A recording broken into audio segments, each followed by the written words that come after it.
At every movie night, someone usually suggests, "Let's watch Rubber, the movie about the killer tire." This suggestion is usually met with a resounding no. That movie is stupid. The infamous 2010 film by Quentin Dupieux appears to be void of all meaning, but in actuality, Rubber finds meaning within its theme of no meaning. The explicit meaning, or the meaning a movie presents on its surface, of Rubber is stated at the beginning of the film during Lieutenant Chad's monologue.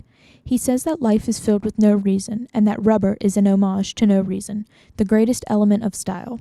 However, the implicit meaning, the association, connection, or inference that a viewer makes on the basis of an explicit meaning of Rubber serves as a critique for the film industry. Dupieux includes an audience within the film in order to illustrate the implicit meaning. Through the variety of people in the audience, Dupieux expresses his frustration with the film industry and its consumers. The film they are watching does not meet their audience expectations or what they expect to see from the film. For example, early into the film, the young boy in the audience claims the film is already boring.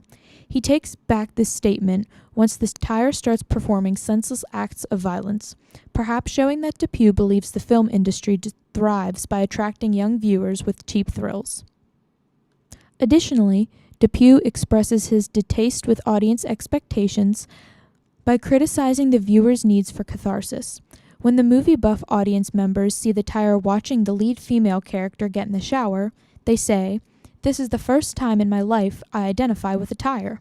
Once again, this could show Dupieux's belief that the film industry uses cheap thrills, in this case sexual attraction, to gain viewers. The most peculiar audience member is the man in the wheelchair, who appreciates the film for what it is. At one point, he even approaches the movie-making team and tells them what they are doing is wrong. When asked about this character in an interview with CinemaBlend.com, Dupieux says he needed one guy in the theater to make the movie exist, meaning that once all the characters died from poisoning, Dupieux needed to create a reason to continue the movie. But further into the interview, Dupieux reveals that he used to sneak into screenings of his film Steak, only to find there was no one in the theater. This fuels the theory that the implicit meaning of Rubber is a critique of the film industry. As for invisibility, or the elements of film most viewers do not consciously consider, Dupieux attempts to have the audience identify with the tire through camera angles and music. The camera literally follows the tire from its birth, and we the viewers roll along the desert with it.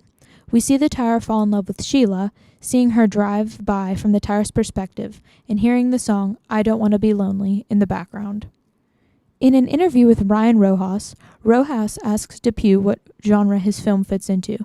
Dupieux responds by saying, "I don't know, to be honest. I think it contains codes and cliches, like obviously fantastic movies, but also to me it contains absurd stuff like Monty Python." When compared, Rubber is similar to Monty Python in the way that the plot progression hinges on meaningless things. In Monty Python, the knights must satisfy the needs of the knights who say ni on their quest for the Holy Grail. They also encounter a killer rabbit. These obstacles are similar to the tire in Rubber because they leave the viewer frustrated, wondering why these meaningless things pose such a conflict. Is it for comedy? Is it for suspense? Or perhaps, is it for Dupieux's theory of no reason? So the next time someone suggests Rubber by Quentin Dupieux at a movie night, I think everyone should give it a chance. If you're looking for the catharsis, this may not be your best bet. But if you want to think about why a film is the way it is, Rubber is a good choice. With its challenging of audience expectations, implicit meaning that critiques Hollywood, and invisibility, Rubber could even be considered a psychological thriller. That is, unless you just want to follow Dupieux's advice and take it for what it is, an homage to no reason.